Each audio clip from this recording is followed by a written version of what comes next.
اب یہ میں نے جتنے بھی واقعات آپ کے سامنے بیان کیے ہیں یہ سارے کے سارے موضوع روایات ہیں. اب یہ موضوع روایات والا سلسلہ جو ہے یہ ابھی ختم نہیں ہوا.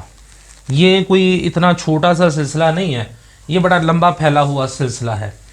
تو پھر اس کے بعد اگلا واقعہ جو آ جاتا ہے جو موضوع روایت ہے، جس طرح کہا جاتا ہے.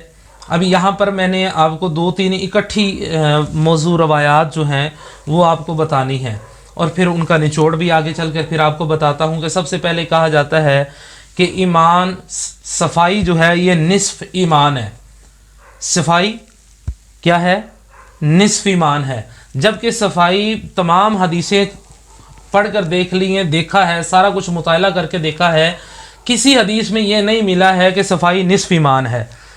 یہ بھی ایک موضوع روایت جو ہے یہ ہمارے اوپر تھوپ دی گئی ہے کہ صفائی نصف ایمان ہے. ہاں یہ حدیث ضرور موجود ہے کہ صفائی ایمان کا حصہ ہے، صفائی ایمان کا حصہ ہے. پھر اگلی جو بات آ جاتی ہے، جو اگلی موضوع روایت آ جاتی ہے وہ آ جاتی ہے وطن کی محبت ایمان ہے. وطن کی محبت کیا ہے؟ ایمان ہے. اب یہ بھی جو ہے یہ موضوع روایت ہے، اس کا بھی اس چیز کے ساتھ، کسی حدیث کے ساتھ کوئی تعلق اور واسطہ نہیں ہے.